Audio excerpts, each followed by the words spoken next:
let me start by saying that the question that I'm going to be addressing here is one that might either seem very obvious or in fact very difficult. And I want to say that in fact it's a very difficult question to answer. Because if you ask academics whether they think the knowledge that they produce is a public good, I think the answer that they would give you is that self-evidently, yes. Okay?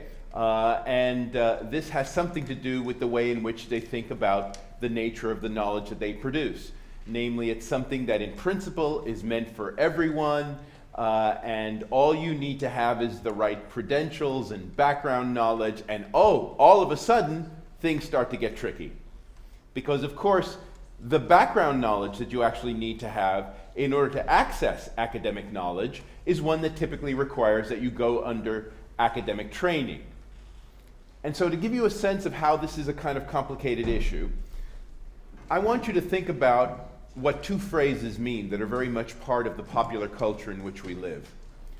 One is the idea of knowledge being open access. Okay?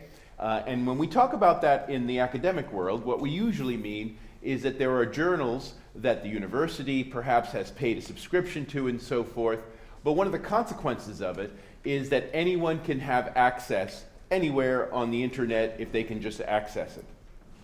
However, that idea doesn't necessarily enable anyone to be able to make sense of the content of the knowledge that's located in those journals.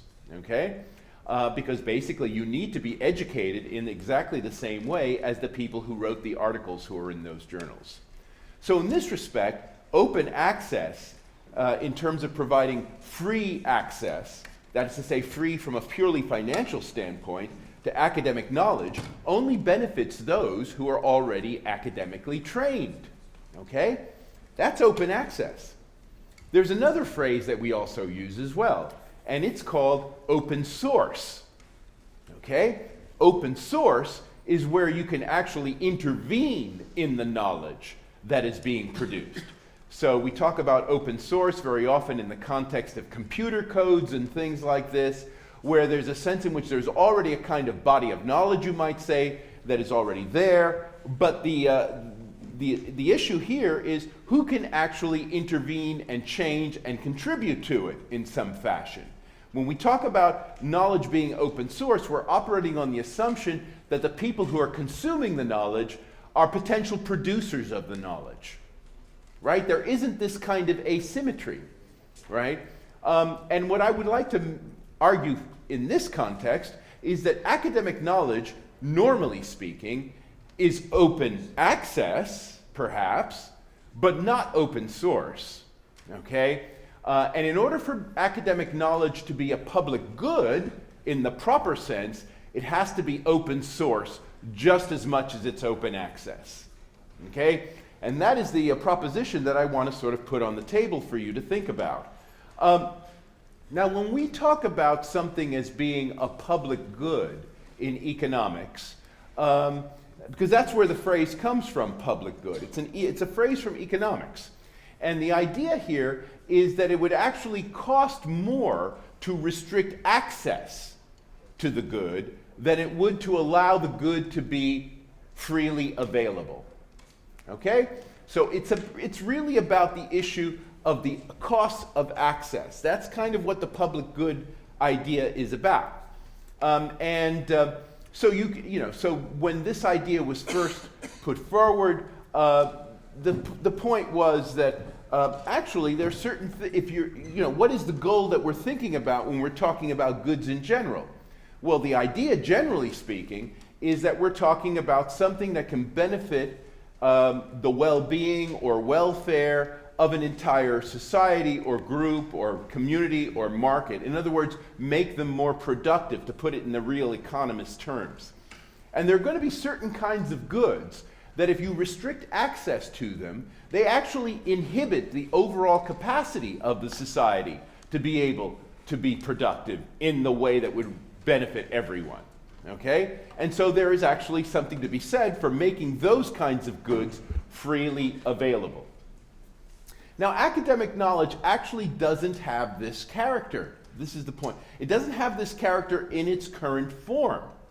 And why is that? Because there are actually access costs to academic knowledge, and that is because the only way typically in which anyone outside of academia can get access to this knowledge is by being trained academically, right? If you want to read a scientific journal article, if you want to make sense of what's going on in all these professional journals and things like this, you typically need to have some kind of academic training. So even if the knowledge is out there, available for free on the internet, if you have not been trained properly, you cannot make sense of what's going on, okay? That is still an access cost. Just because it's not a financial cost doesn't mean it's not an access cost. And this is where academic knowledge, rather than being a public good, is normally speaking a club good. That is to say, it is a kind of good that in a sense the value of it has a lot to do with already being an insider. Okay? Think about clubs, right? You get certain benefits by virtue of paying a subscription. And you often need to pay, when you pay the subscription, part of it has to do with your having gone through some kind of vetting procedure in advance and so forth. And then you become a member of the club, and you can do certain things and know certain things that people outside the club cannot know, okay? Academic knowledge, de facto, regardless of all the rhetoric and the hype surrounding it, is, for the most part, a club good, okay? And it's a club good if we're understanding academic knowledge primarily at the level of the research publication, okay? Because so far, everything I've been talking about with regard to academic knowledge has been about journal articles and the writings and publications of academics. And so that is the thing that often claims to be a public good, but is in fact, I would argue, a club good. So the question then becomes, well then, where do we get this idea of academic knowledge being a public good in the first place, given that, in fact, if you want to make sense of anything that academics are doing, you have to already have some academic training, so there's an enormous amount of access cost to it. How do we even get this idea that academic knowledge is a public good? And here I think this goes to the heart of what a university is supposed to be, okay? So here what I want to raise is that when we think about this problem, if we think that this idea of academic knowledge as a public good is not really, doesn't really live up to its hype, the reason probably is because universities aren't quite doing what they're doing. In other words, universities ought to be in the business. In fact, they ought to be in the unique business of manufacturing knowledge as a public good, okay? And let me explain what I mean by that. And this has a lot to do with how we should be thinking about the relationship between research and teaching. Because I haven't said anything about teaching yet, but it's through the teaching process that actually academic knowledge gets turned into a public good. And without the teaching process being seen as integral to what happens to research once it's done, you are never going to make academic knowledge a public good, okay? So let me explain where I'm coming from here.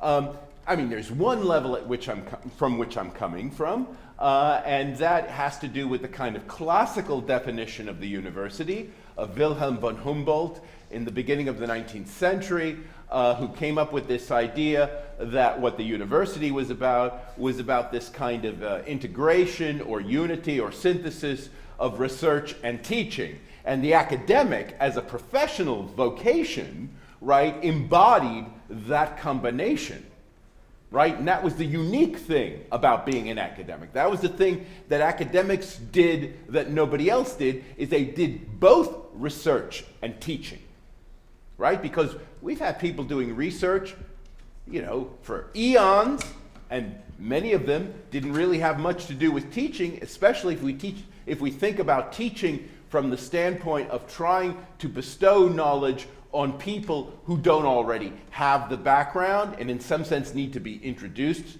to the background, and who may in fact, once they get the knowledge, may not be taking it in the direction of the people who produce the knowledge, right? For me, this is the kind of robust understanding of teaching that I think one needs to have to see teaching as different from research. Teaching is something more than just reproducing the research culture on a small scale, okay? Teaching is a really different thing from research. And unless you have the two things combined together, you are not going to be able to make academic knowledge into a public good, okay? So this is the point, and this was very much part of the founding of the modern university with Wilhelm von Humboldt. It's a very classical ideal.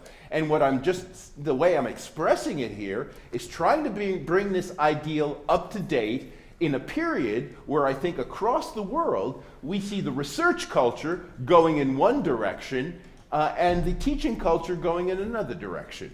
And in fact, being rewarded differently, being subsidized differently. I mean, anyone who is familiar with higher education, and again, not only in the UK, but across the world, know exactly what I'm talking about. There is a sense in which the Humboldtian mission of the modern university is being torn apart every day, okay?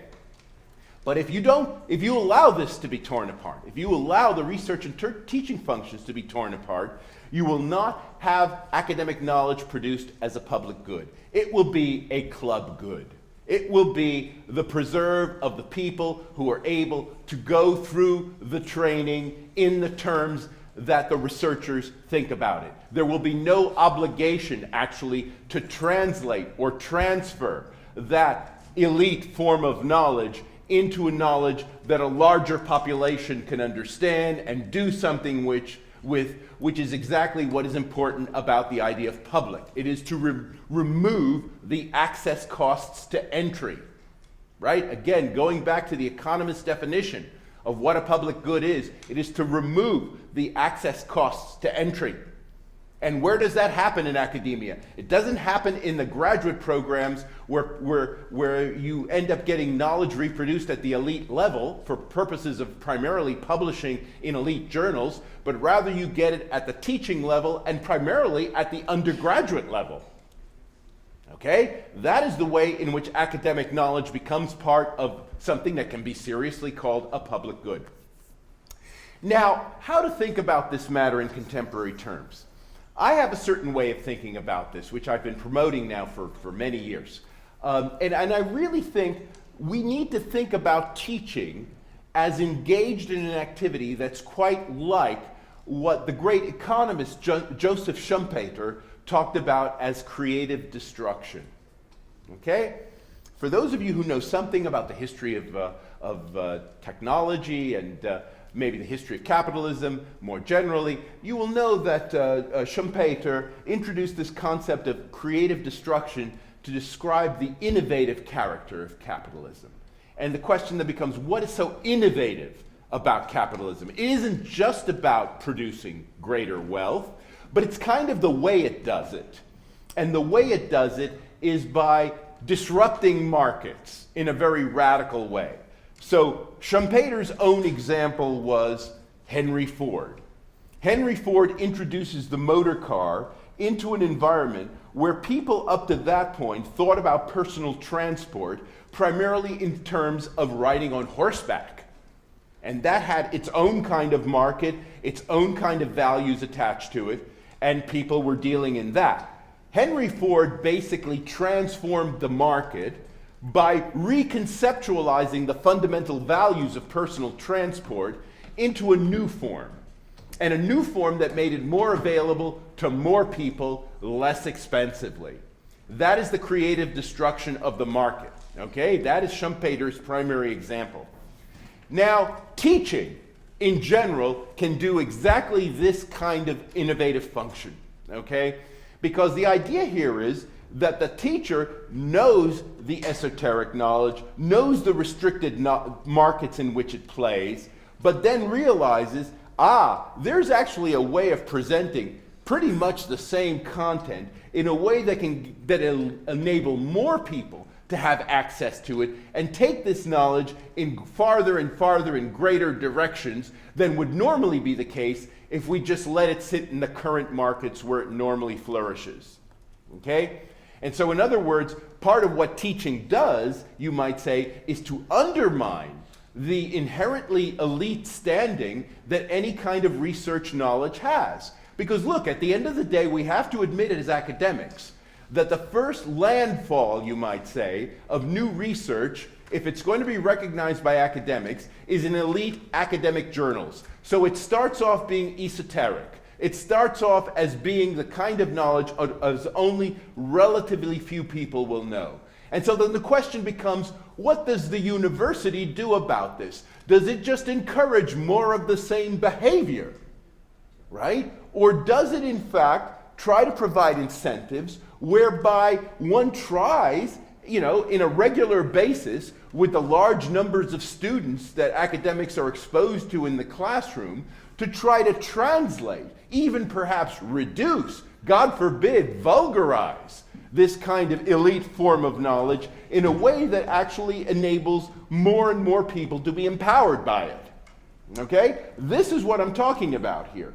This is if we buy into this idea, that in a sense what one needs to do is to make academic research more available, more accessible in the classroom to people who do not come from the same backgrounds as the original researchers and who will not take that knowledge in the same directions necessarily as the original researchers, then we will have produced academic knowledge as a public good.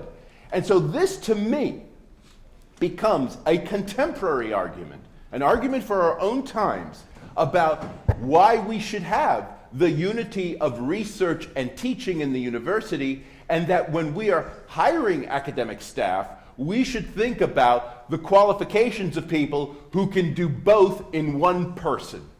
Thank you.